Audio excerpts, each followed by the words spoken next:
Ladies and gentlemen, good day and welcome to the Infosys earnings conference call. As a reminder, all participant lines will be in the listen-only mode, and there will be an opportunity for you to ask questions after the presentation concludes. Should you need assistance during the conference call, please signal an operator by pressing star, then 0 on your touchtone phone. Please note that this conference is being recorded. I now hand the conference over to Mr. Sandeep Mahindru. Thank you, and over to you, sir.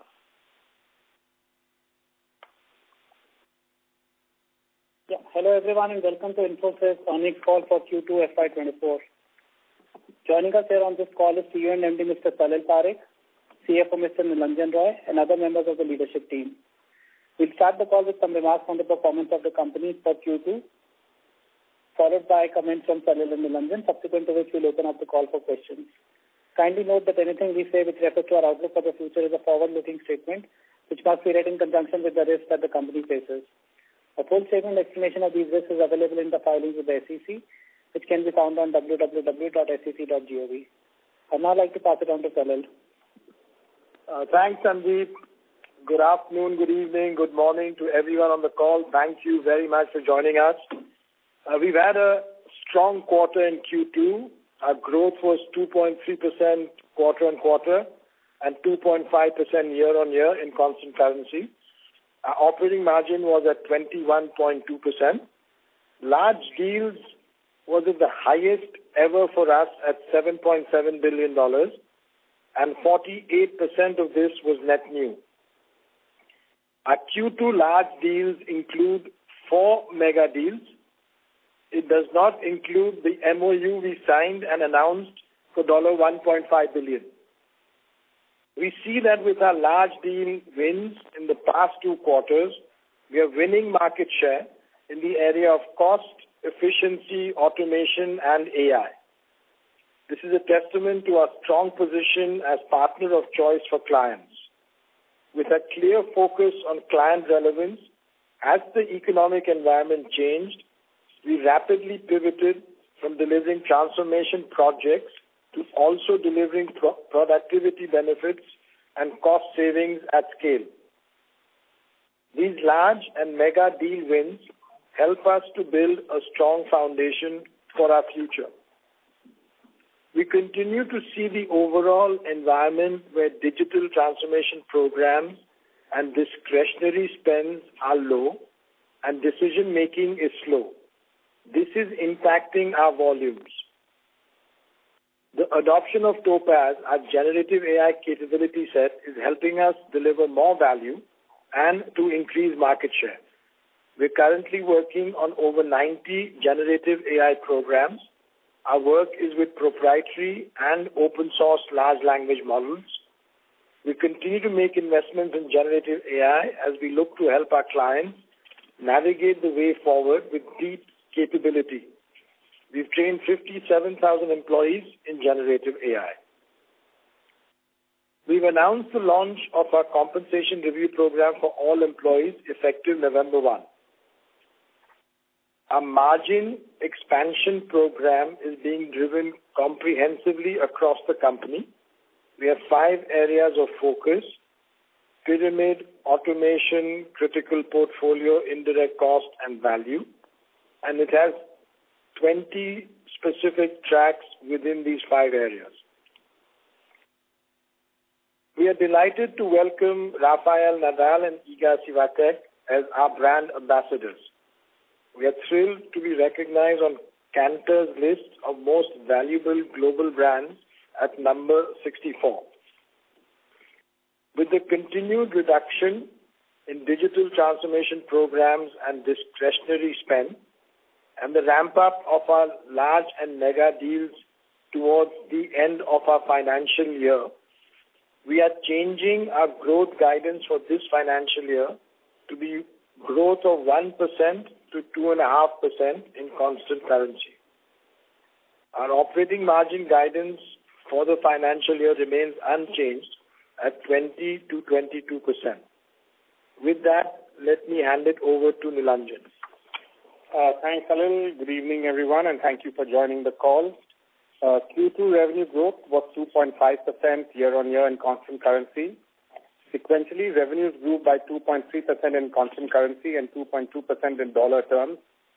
While we saw continued softness in underlying volumes, revenue for the quarter was supported by stronger growth in the balanced portfolio and improved realizations from one-timers. H1 revenue growth was 3.3% in constant currency terms, and operating margins were at 21%, which is the midpoint of our guidance range. Highlight for Q2 was the large deal TCV of $7.7 billion, of which a sizable 48% was net new. Consequently, our H1 large deal TCV is at $10 billion, which has already exceeded the total large deal signing for FY23. I will talk about it in more details later. As announced in the previous quarter, we have launched Project Maximus, which is a margin improvement plan across 5 pillars and over 20 tracks. This program has been well received across the organization, and we have been able to identify several new opportunities across the pillars. We have also seen some early benefits in some areas like utilization and optimization of overheads. We remain confident that this program will create a more meaningful impact on operating margins in the future. Operating margins for Q2 were 21.2%, an increase of 40 BPS sequentially, bringing H1 margins to 21%. Increase in operating margin sequentially was due to 0.5% from cost optimization benefits comprising of higher utilization, pricing, etc., 0.3% from revenue one-timers, 0.1% from rupee depreciation, offset by 0.5% increase due to third-party costs, salary-related, and other items. Client metrics remain strong with the number of $50 million clients increasing to 80 and $100 million clients at 39, reflecting our strong ability to mine top clients by providing them multiple relevant services. We are rolling out FY24 compensation hikes for employees effective November 1st. Headcount at the end of the quarter stood at 328,000 employees, a decline of 2.2% from the previous quarter.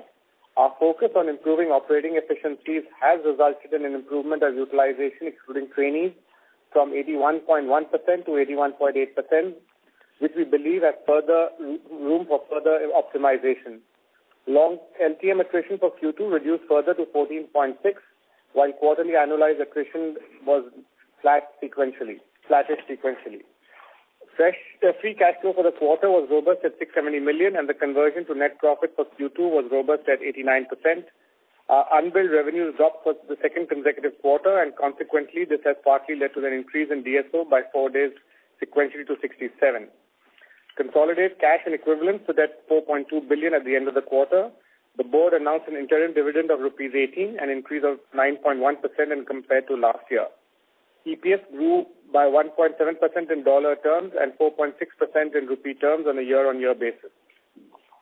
Yield on cash balances was 6.7% in Q2.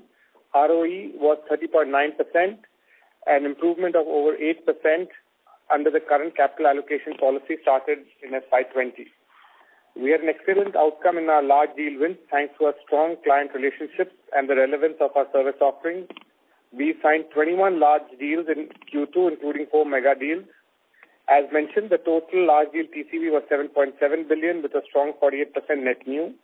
We signed 6 large deals in retail, 5 in manufacturing, 4 in telecom, 3 in FS, 2 in life sciences, and 1 in URS vertical. Region-wise, we signed 12 in America, 8 in Europe, and 1 in ROW. Coming to vertical segment performance, outlook continues to remain uncertain in financial services sector with slowdown in areas like mortgages, asset management, investment banking, cards, and payment. Q2 growth was impacted by spend reduction in some large clients, which was partially offset by ramp-ups of large deal wins in areas like cost optimization and vendor consolidation.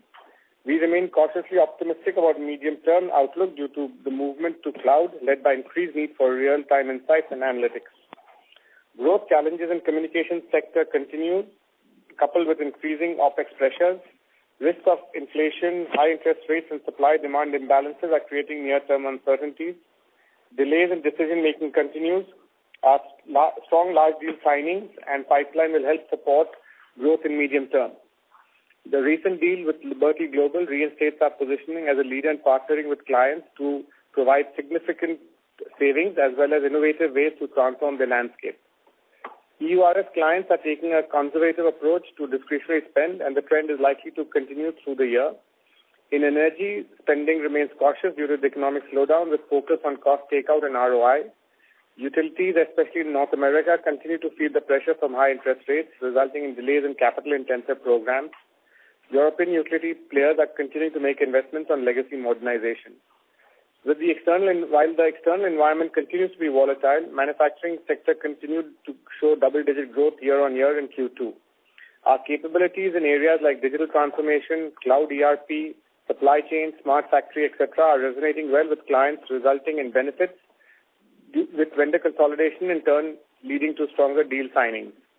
While pressure on discretionary spend continues, there are opportunities in areas like infra, transformation, cost consolidation, etc., which is resulting into stronger pipeline.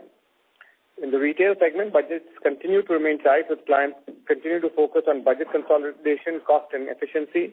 Interest on Gen AI is growing and clients are evaluating our Topaz offerings to modernize the enterprise and refactor, re-engineer and deploy code. While we had a very strong sequential growth in Q2, the underlying softness in volumes and discretionary spends continue.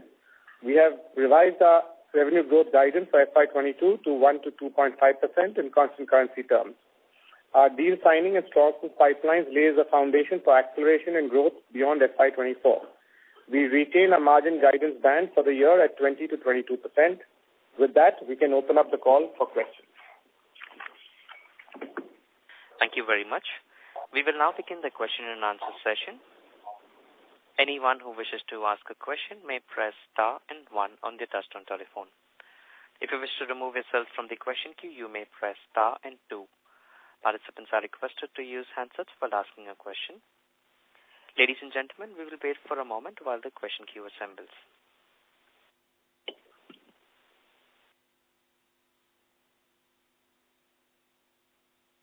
The first question is from the line of Bryan Bergin from Cowen. Please go ahead. Hi, good evening. Thank you. So I wanted to just start with the growth guidance reduction. I'm trying to understand if the reduction is more due to the delay of the large deal ramps versus what you had expected 3 months ago, or if it's more due to incremental volume cuts and other program efficiencies. Hi, thanks for the question. This is Salil. I think it's a combination of those points. There's the way large programs start off, there's delays in starting them. There was also, as we were signing these deals, the cycle was a bit longer in closing them, so that had a bit of slowness. And we are seeing discretionary spend, which is coming down, and we saw that continuing on, transformation programs being slow, that continuing on in this quarter.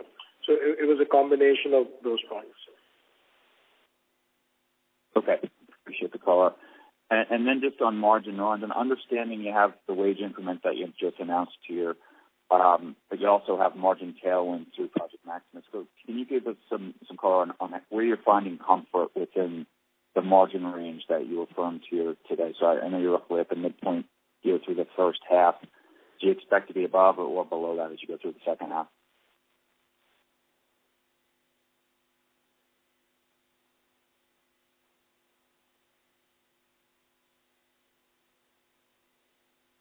Yeah, so like I said, we had a good quarter too, and as I explained in my margin walk, we nearly had a 50 basis points improvement from our Project Maximus on cost optimization, and that gives us comfort for the rest of the year, and that the program is, of course, this is a much longer program which will take not only into this year, into next year as well. We also realize that we have, apparent inefficiencies. Our utilization is still low. So these will go help us and, of course, offset the wage hikes, etc. So we have a good program over the next, 18 months to see where we end up. And, of course, our aspirations continue to be that to improve margins from where we are presently.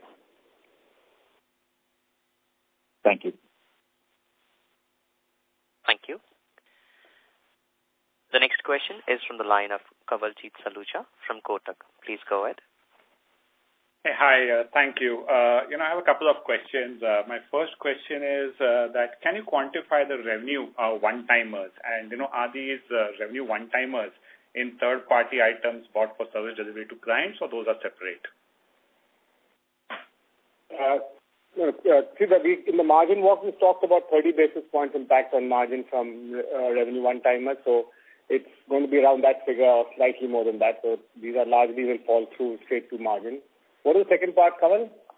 Okay. The second part of the question is that can you detail out the verticals to which the mega deals belong? And, the other question related to the deals is that normally you expect the direction of revenue growth and deal wins to synchronize, whereas actually they are moving in the opposite direction. So what needs to change for the synchronization to happen again? Yeah, so Kamal, we don't give out, which segments the mega deals, are falling under. The second part was you're saying where will revenue and the large deal announcement synchronize? Is that the question? Yeah, absolutely. I mean, they seem to be moving in different directions. With a $7.7 billion large deal wins, you would have expected a happier picture on growth outlook, whereas, things seems to have changed there. So, what needs to change for the synchronization of growth and all the deal wins and growth to happen? Yeah. Sure. So I think one is, of course, mega deals, as post signing.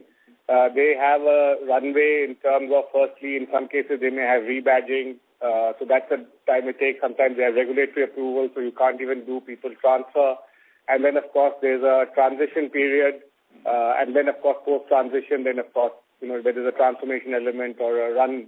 So these are all steps in the process. And as you can imagine, being such large deals, these cannot, overnight be turned on in terms of us taking over the entire landscape, etc. So they have to be planned through entirely. And therefore, it takes a couple of quarters before they start, bleeding into the revenue figures. And like I said, this will set us up well for FY25 fundamentally. And as Salil said, in the near term, in the quarter, there is, of course, the underlying volume sluggishness.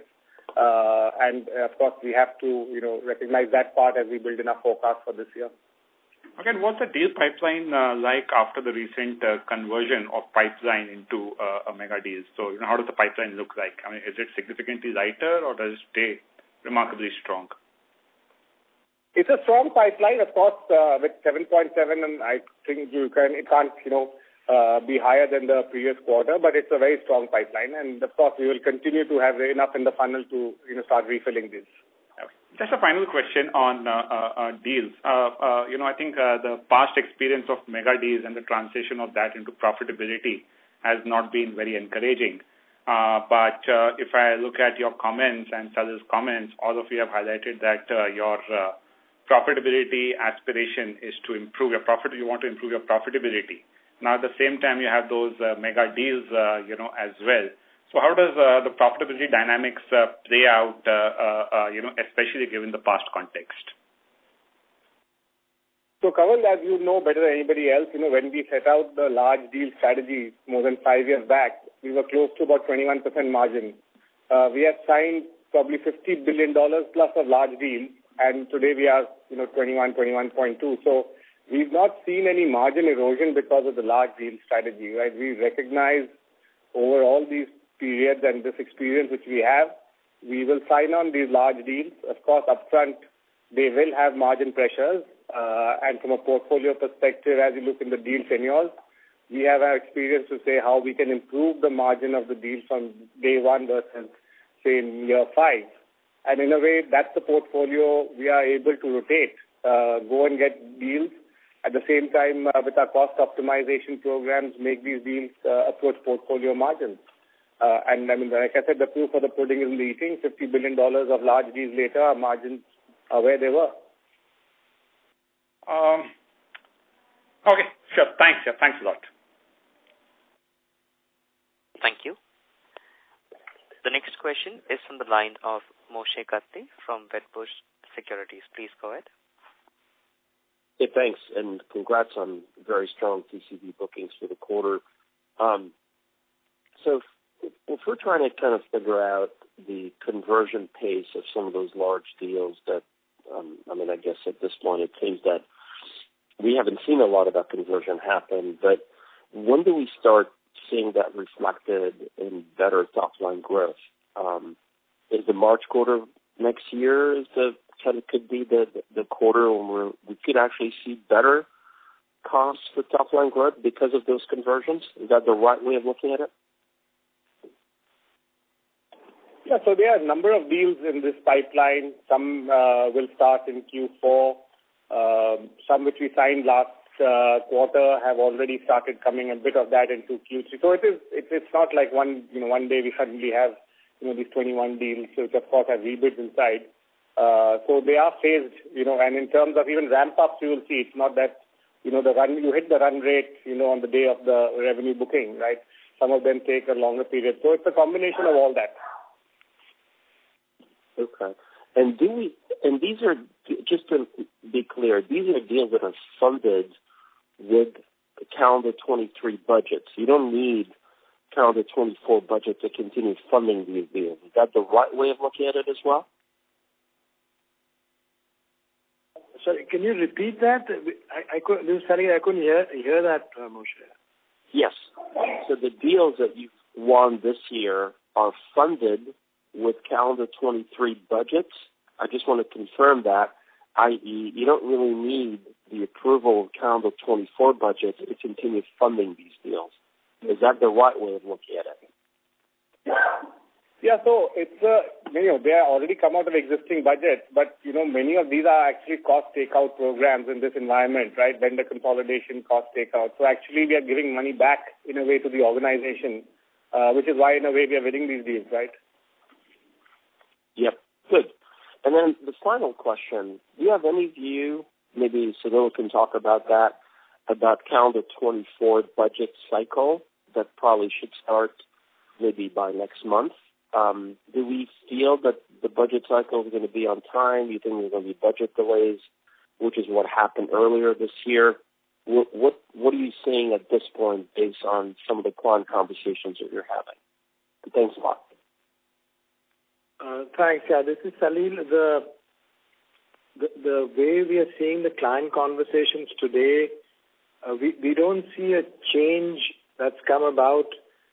There's a lot of constraints with clients, whether it's on transformation programs or discretionary projects, which are significantly reduced or slowed down.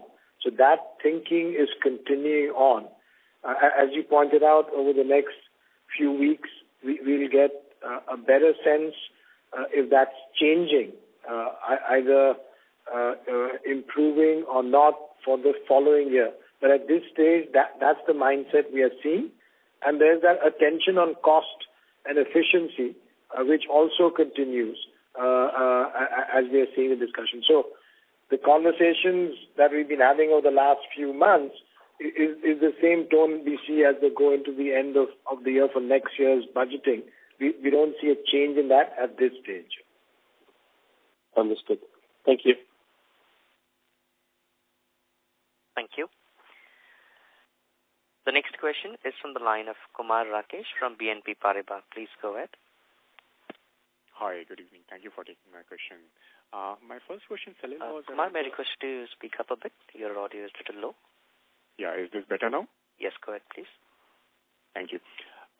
So, Salil, my first question was around the volume performance during the quarter. You did talk about that it is under pressure, and last quarter also you had talked about it. So during the quarter, how the volume performance you saw through the quarter? Was it further deteriorating since where we saw last quarter? And is your guidance implying that there would be further deterioration outside of the seasonality in the coming 2 quarters? So the volume specifics, I didn't share. I mentioned that there was continued constraints or pressure on that. What is happening, if you step back a little bit, is there's impact on revenue, which is from slowing or stopping of discretionary work and or the transformation programs. And then we have, on the other hand, with the large and mega deals, some of those starting off, that giving us benefit on the revenue side. So there we saw the volume constraint from the first part of that in this quarter. In the coming quarters, you know that well, we will have in Q3 the usual seasonal impact with the end of the calendar year, holidays, and so on. And typically for us, for Infosys, Q3 and Q4 are softer quarters in any case. So we anticipate that. We don't have a view which is different from that. That's how we are looking at it going in. But these things are changing as we go through each quarter. So we were fortunate. We delivered a very strong quarter. But we are just, as we look out, we can see the pressures with the clients. And that's what gives us the reason to be watchful on both those sides. Thanks for that. My second question was, during the press conference, you did talk about that Infosys is working on proprietary large language models. So clarification is, are these models that you are working on Infosys own, or these are for clients or your ecosystem partners, and what kind of models, use cases, and data set you are using for them? So there, what I was referring to was proprietary models from our partners. So we are not developing a large language model of our own. We are working, as you know, again, there are a large number of these models which are already in the market. Some of them are proprietary and some of them are open source. We are working with both types of those models. Typically, we are working in what's called the narrow transformer approach, which really we start to see data sets which are a little bit more enterprise focused, which allow enterprise, a large client, to take advantage of that data set for their own activity. And the applications, again, you've probably seen that. We are seeing applications on, of course, software development, on text, on voice, on video. So we are seeing applications today on all of these areas, actually working on all of these areas. And that is for the clients, and then we're doing some work inside Infosys as well for our own activities. Got it. Thanks. That's very helpful. Thank you. The next question is from the line of Sandeep Shah from Equirus Securities. Please go ahead. Yeah, thanks for the opportunity. The first question is, Nilanjan, in your opening remarks, you mentioned that the mega deal wins and the robust order book signing will help us to accelerate the growth in the beyond FY24. So is it fair to say most of the deal wins of this year will have solid support in terms of the growth pickup in the FY25? Yeah, I mean, these will translate into revenue one day. So, like I said, they will start in FY25, and like somebody else answered, of course, it's not like on one sudden day they all start together, so they will have a run-up. But absolutely, they are deals. Some of them will start even sooner in FY24 towards the fag end.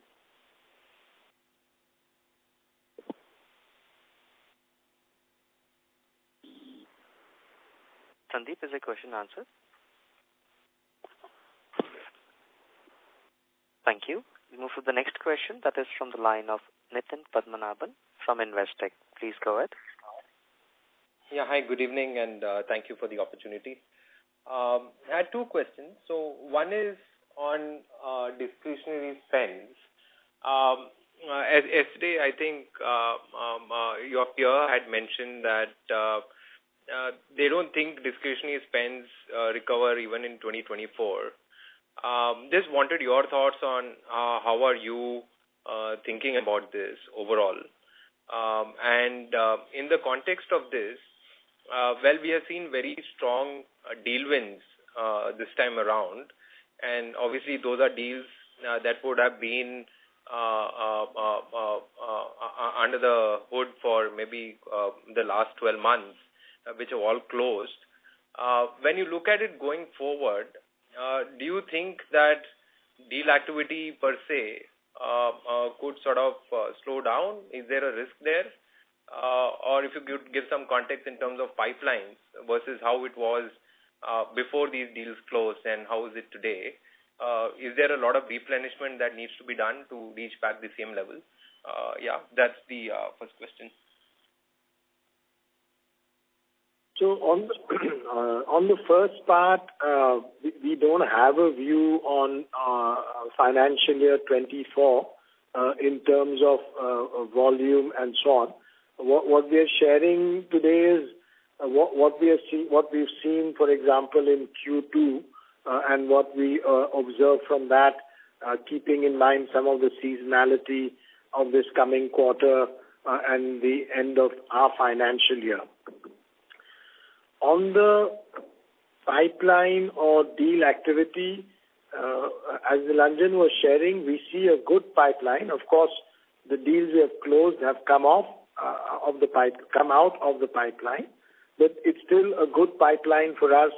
There's a lot of interest from clients in cost and efficiency and automation, which is where many of these large and mega deals have come in.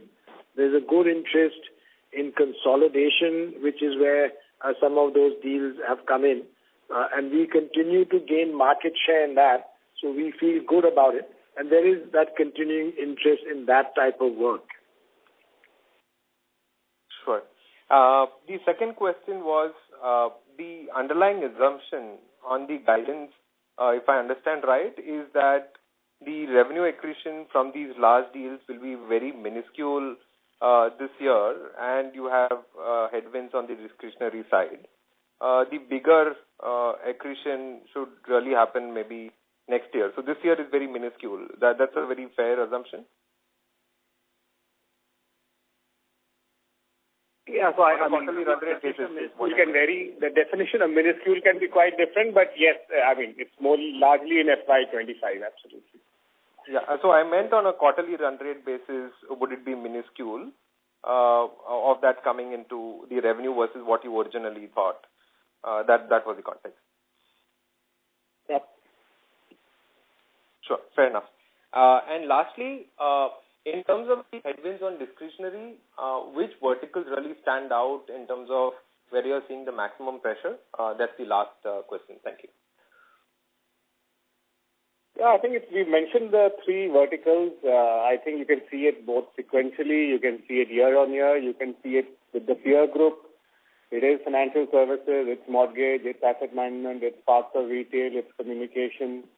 And I don't think we are any different from, any of our peers. I think everybody's calling out these three verticals as being soft.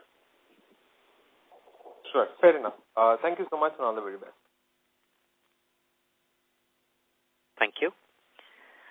The next question is from the line of Vibhor Singhal from Nuvama Equities. Please go ahead. Yeah, hi. Thanks for taking my question. Salil, just two questions from my side. We started the year with a guidance of 4 to 7% for FY24, and we've basically downgraded the guidance second time this time around. So just, in the last call, we had mentioned that maybe in the first guidance, there were some assumptions which did not play out, and we had a fair bit of conservatism built into the 1 to 3.5% guidance which we had given last time. So just want to understand that, we have been winning good deals all along, especially in this quarter. And as you mentioned that some of the deals are taking time. So what has changed from the time that we gave the first guidance to this time in terms of the projects that we have already there in the existence? Is the discretionary part of that which is being put on hold much larger than anticipated? Is there any one single or a couple of large projects which have kind of stopped contributing the amount that we had expected? Anything on that color would be really helpful. So there's no one project or one specific client that is where this is coming from. I think as we look at each quarter, we look at the combination of the two streams, on discretionary work and on digital transformation and other programs, how that's slowing down, where it's slowing down, what the volume implications are. And then we look at how the large and mega deals are coming into the revenue stream. And that's what's leading us, as we look out, when we see changes in the discretionary work, or we see some slowing down of decision-making for closing deals or slowing down in the start or ramp up, those are the factors that come into play as we look at the revenue outlook. And then as we come into this time of the year especially, we look at the seasonality in Q3 and Q4 and how the thinking is in the client buying environment. So that's really the combination of things that we do. There's not any one activity which has led to that change for us. Got it. Any specific pockets of weakness which you have seen deteriorate at a much sharper rate than anticipated? It could be maybe vertical-wise or maybe a specific domain, let's say cloud adoption or any other domain, or is it across the board? So the way we see in terms of industries, we have a similar sort of view from last quarter, the ones that Nilanjan outlined within financial services, mortgages, or asset management. If you look at high tech, telco, some parts of retail. So those are the ones. We've not seen any sort of dramatic changes in that, but those are the ones where we see the impact. Got it. Sure, great. Thank you so much for taking my questions, and wish you all the best. Thank you. The next question is from the line of Ashwin Mehta from Ambit Capital Private Limited. Please go ahead. Yeah, thanks for the opportunity.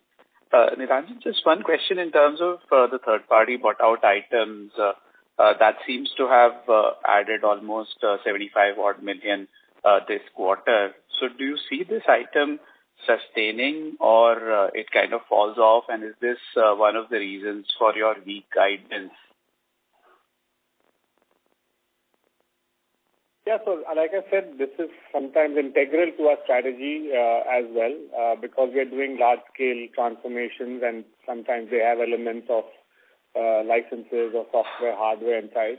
And therefore, our guidance takes into account both volumes and any impact of, any of that kind of the portfolio, the headcount portfolio as well. Okay. And in terms of wage hikes next quarter, what is the impact on margins that you see, or the quantum of wage hikes that you're giving out? We have rolled it out. We cannot, say what's going to be the impact, but it's, like we said, it's effective 1st of November. Okay. Fair enough, and all the best. Thank you. The next question is from the line of Gaurav Rateria from Morgan Stanley. Please go ahead. Hi, thanks for taking my question. The first one is that does your guidance factor in the current environment remaining similar in the next 2 quarters, or it kind of further deteriorates from here? Because it's kind of implying a decline sequentially over the next 2 quarters. So just trying to understand what's the underlying assumption on the current environment.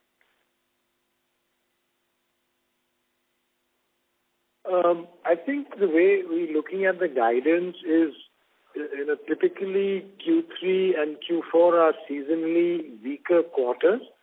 So that is something we factored in addition to what I was sharing earlier, the slowing of discretionary transformation.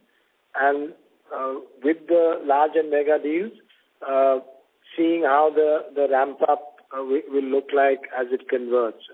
But we've looked at more what we see seasonally weaker Q3 and Q4 from our historical perspective. Got it. Secondly, you have closed a couple of mega deals in the last few months. Now, when you look at your large deal pipeline, how do you characterize this? Do you still have mega deals that you are pursuing which can close in the coming months? So there we've closed four of these mega deals that I referenced earlier. We have a good pipeline. We are not detailing beyond that the type of deals. What we see is, the deals that we've closed have come up, but there's a huge appetite with clients for cost and efficiency, and those tend to be larger within even our large deals pipeline. So yes, we will see some of those larger deals going ahead. Got it. Last question to Nilanjan, that the Project Maximus that you talked about, is it fair to say that the full benefit would accrue to the company in fiscal 25 and it just started to kind of trickle into the numbers in recent quarter, but the full benefit will accrue in FY25? No, so like I said, there is a very complex program. There are a number of tracks, so there are new ideas as we, see, each quarter. So you will see impact over, like I said, maybe 18 months of this program and, throughout as we're tracking it every quarter. And like I said, and sometimes you will see a, faster, benefit like utilization, for instance, is clearly something which is here and now. So you'll see some of that impact even faster, but some, of course, take longer to materialize. Thank you. Thank you. The next question is from the line of Keith from BMO. Please go ahead. Hi, thank you very much. This is Keith Bachman from Bank of Montreal. The first question I have sorry is... to interrupt you. Your voice is a little bit muffled. Can I request you to use the handset more closer to you? Yes, absolutely. So you've mentioned a few times that discretionary spend or discretionary projects are a reason for revenue guidance and reporting. Can you tell us of what % of your revenues would you characterize as being sourced from discretionary areas? Is it 30% of total revenues, 40% of total revenues? Any rough estimate you could give us on how much of your revenues are generated from discretionary sources? Yeah, so we don't really give that number out, in public domain. So I think that's where we are. Of course, generally we have fixed price projects. We are more committed. The T&M side of the house will have a bit of variability into it, but we don't give the discretionary really. Okay. The 7.7, the second question is the 7.7 large deal TCV. Within that number, do the clients have the ability to cancel those contracts? And what is, if it's yes, what's the cancellation rate been over the last few quarters versus historic norms? See, these are largely signed contracts. So they take time to ramp up. So we have not seen any real cancellations really. They may take longer to ramp up than originally envisaged, but there are no cancellations really. Okay, fair enough, perfect. And then my last question is, as you think about Infosys and TCS and Accenture and other IT services organizations are experiencing challenges with growth, so it's an industry-wide issue. Against that backdrop, when you think about pricing that your clients are willing to accept, have you seen any changes in like-for-like pricing when you're negotiating with clients for large deals or otherwise? Has that changed at all, or has the like-for-like pricing remained fairly steady even in this weak macro backdrop? Yeah, I think you're right. I think largely it's been stable. Of course, in some quarters, you can see, few clients are coming back and asking for discounts. But I think overall, even if I look back, it has been, in terms of the annual renewals, etc., I think pricing has been more stable, over the last year, 2 years as a general trend, I would think, in the industry. Of course, deal to deal, it gets competed hard. But overall, I don't see, a deteriorating pricing environment. Okay, that's it for me. Many thanks. Cheers. Thank you. The next question is from the line of Yogesh Agarwal from HSBC. Please go ahead. Yeah, hi guys. Just one question on large deals which have been extraordinary, almost 2-3 times of your past run rate. Was curious, what is the share of large deals from existing customers versus new? Can you just give some context there? So there again,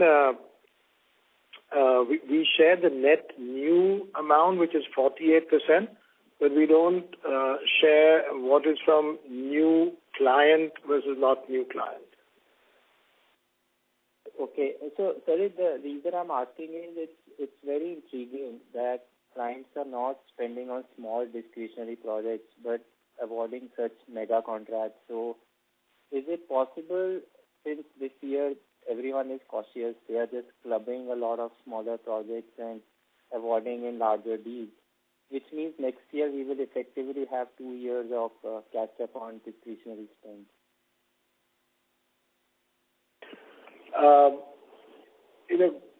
Some of these deals have been publicly announced. These large programs are a combination of many times a cost or efficiency automation programs, and sometimes they're programs which take all of that, let's say, the saving that the client is likely to accrue, and from that fund some transformation programs. So these don't appear from our interactions to be a consolidation of smaller discretionary work. These are large independent programs, and that's why we feel first that in that space, which is today really more active, this cost efficiency space, we seem to be gaining market share, and that those with the way they're being set up and what we see give us a good foundation for our future. Fair enough. Thank you so much, sir. Thank you. The next question is from the line of Vivek Gedda from SBI Mutual Fund. Please go ahead. Hi. Thanks a lot for the opportunity. Salil, in fact, just on your comments that you just made, I just wanted to get a sense of the market share gains that you have been talking about currently because of these large deal wins. Could you give us a sense of how these market share gains have been versus the past? Are you seeing quite a bit of acceleration out there, and how to think about it? So there, we are seeing more discussions on cost or consolidation. And when you, for example, have a win as we've had over the last few quarters in consolidation of partners with a client, there's a significant change that changes the market dynamic within that client. And then we put all of these things together between some of the large programs we run on cost efficiency and then on consolidation.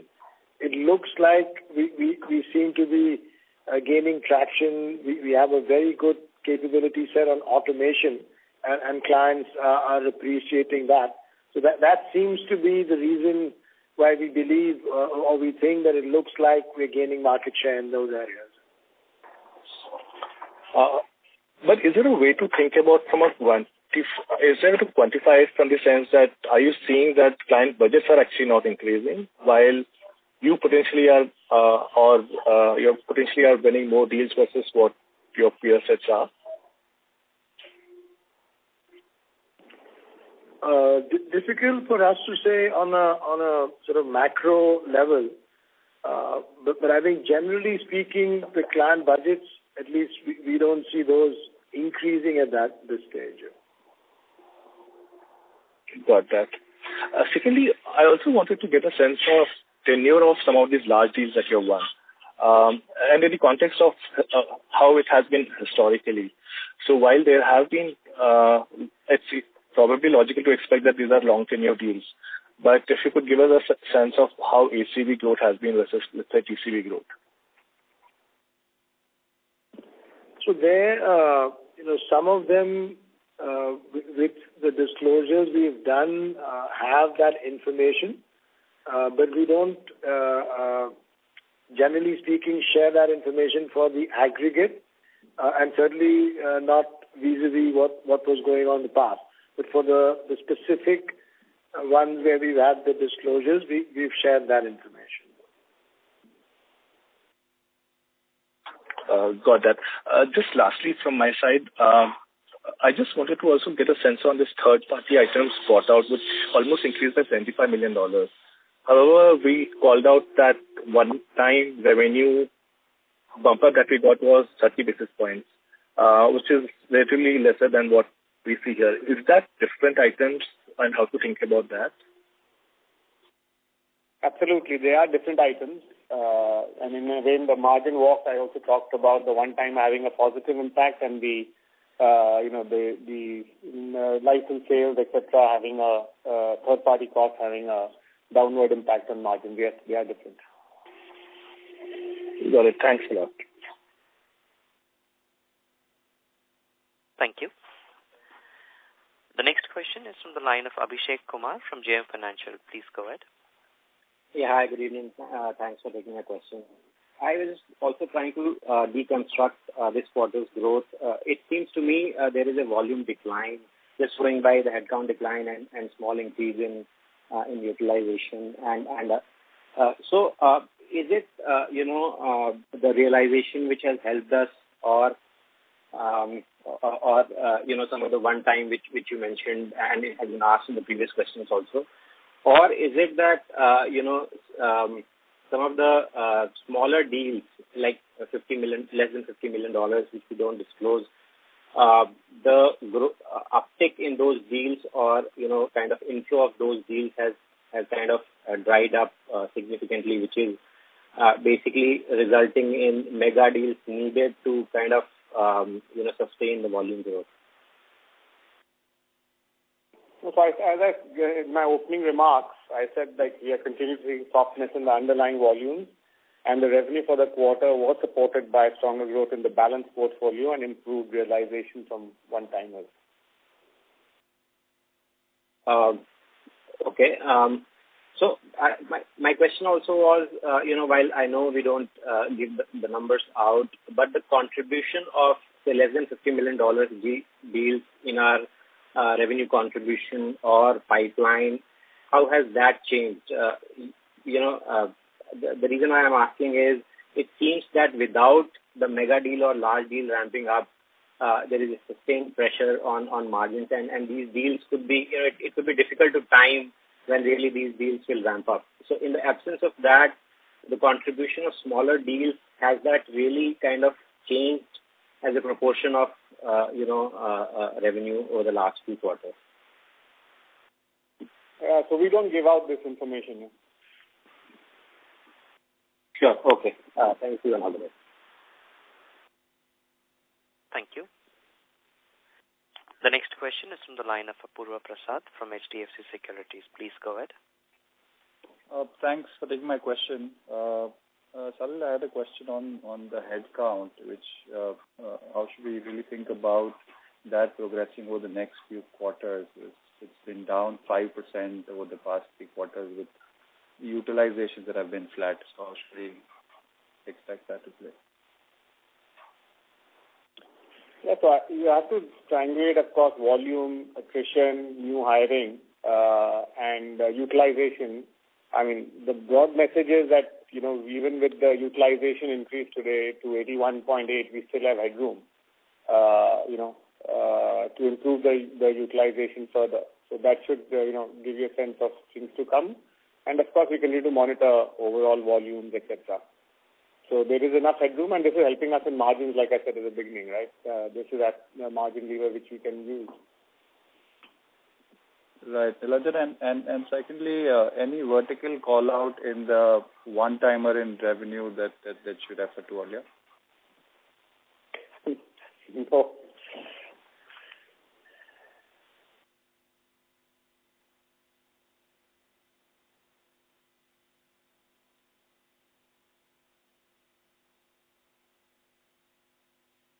Purva, do you have any other question?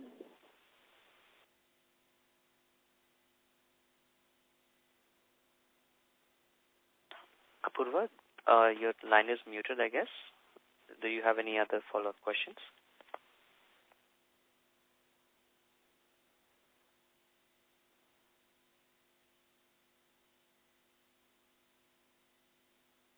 So there seems to be no response from the current participants.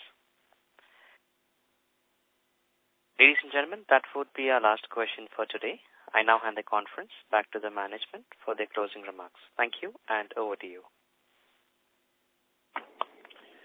So thanks, everyone. This is Salil. Thank you for all your questions and the interactions. I just want to close on a few points. First, we've had an incredible quarter on large and mega deals, really, with $7.7 billion, the largest we've seen in the company for a quarter, and this gives us a good foundation for the future. The quarter itself was great in terms of sequential growth and operating margin. We've got a comprehensive program on margin expansion, which is in place with several large components and tracks running across the company. And we continue to invest in generative AI, where we're making great connects with clients, especially leveraging Topaz. So those really are the main points from us. And thanks very much again for joining in for the call. Thank you very much, members of the management. Ladies and gentlemen, on behalf of Infosys, that concludes this conference. Thank you all for joining us, and you may now disconnect your lines.